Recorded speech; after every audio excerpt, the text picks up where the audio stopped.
What's going on, bodybuilding fans? I know it's been a while since my last video, but this is my 2022 Mr. Olympia Predictions video.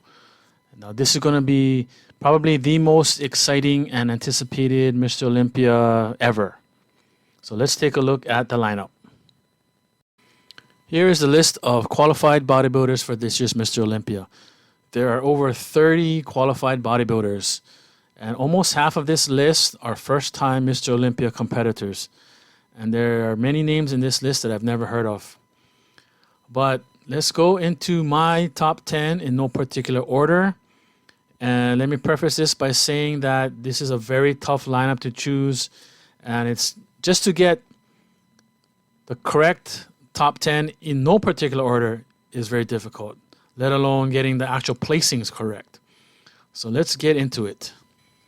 Nick Walker, Big Ramy, Brandon Curry, Hadi Chupan, Hunter Labrada, Raphael Brandal, William Bonak, Andrew Jacked, Derek Lunsford, and Michael Curso. This is such a stacked lineup that it was hard to pick a top 10. You have guys like Ian Vayer and Akeem Williams who could possibly place in the top 10 this year as well. But like I said, it's so stacked, it's hard to pick. And I'm sure you're going to have a bunch of these new guys that are going to be very impressive. One guy that I'm keeping my eye on is Joel Thomas. I think he has a very pleasing and symmetrical physique with nice flow. I don't think he's going to make the top 10, but if he does come in good condition, I'm sure he's going to be very impressive and get a lot of attention. Okay, now let's get into my top 10. In 10th place, I have Raphael Brandal. Raphael won the 2022 Arnold Brazil to qualify for the Mr. Olympia. He has probably one of the most symmetrical and pleasing physiques in this competition. Great symmetry, great flow. However, he's not as big as some of the competitors, but I believe he has put on some size since his victory at the Arnold Brazil, and I think he will be very impressive. This may be a surprise to some of you, and you may not agree, but in 9th place, I have William Bonak. William qualified for the Olympia by winning the Boston Pro earlier this year. He also took second at the Arnold Classic behind Brandon Curry. William has always been very consistent, always places in the top of any show he does. However, I think in this show, his lack of height, lack of width is going to be apparent when you stand him next to some of these bigger, taller guys. Also, if you ever noticed, when you have to do the abs and thigh shot, he always does one arm behind the back and to the side. And I think he should be penalized because he's not doing the pose correctly. So just make a note of that to see if he actually does two arms behind the back with the abs and thigh pose. In 8th place, I have Andrew Jacked. Andrew turned pro this year by winning the Arnold Amateur.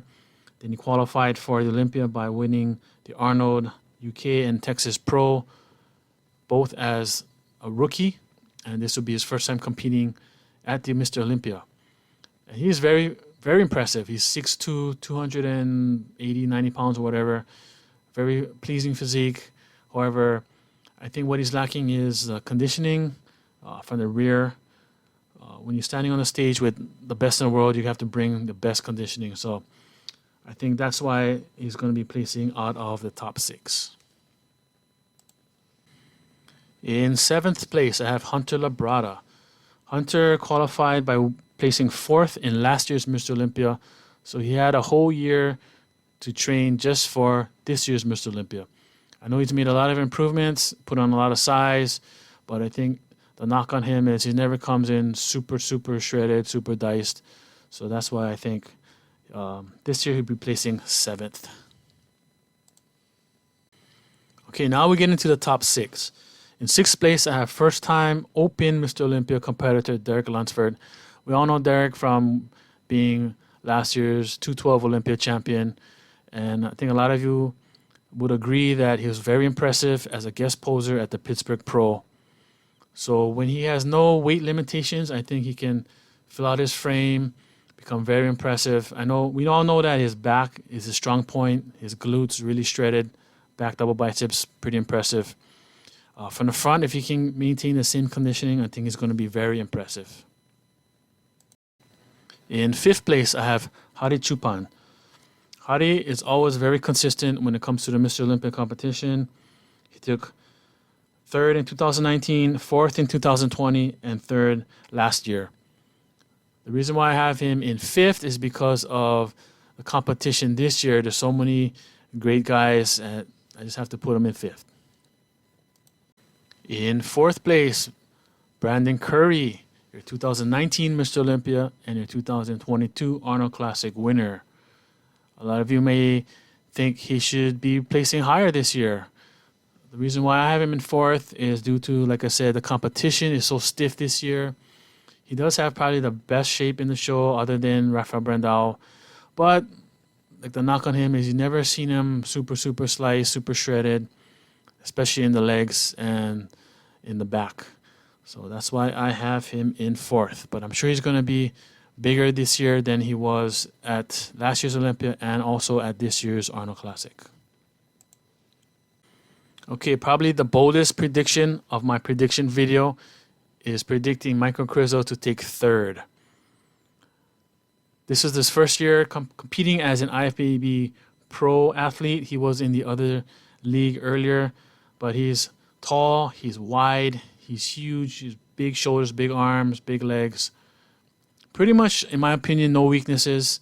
Maybe his posing could use a little bit of work, but I thought he was very impressive at the Prague Pro, even though there was no competition for him.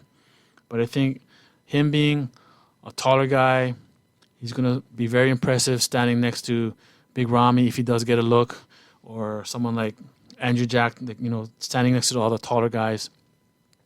And standing next to the shorter guys, he's going to make them look small. Like if you stand Michael Curso next to William Bonak, he's going to make William Bonak look small.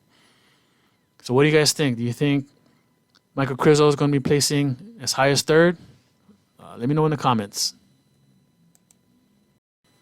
In 2nd place, I have Nick Walker. Nick took 5th last year at the Mr. Olympia, where he qualified for this year's Mr. Olympia.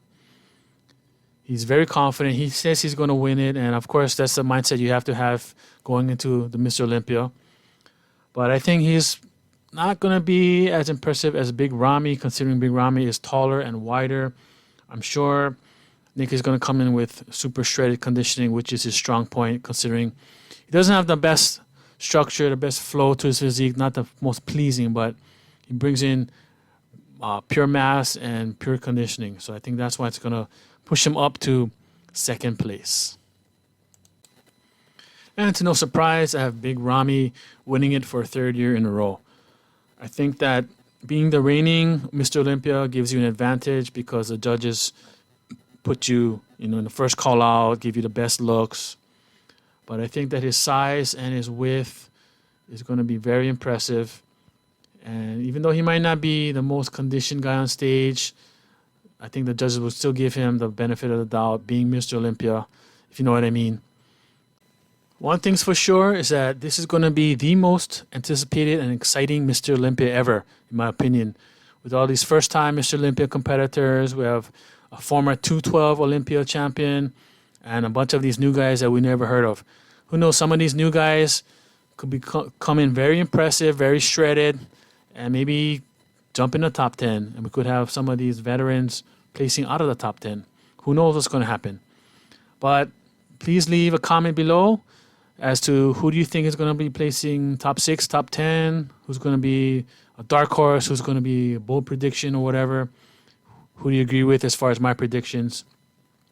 And hopefully you guys tune into the live stream, and it's going to be a great show. Thanks again for watching.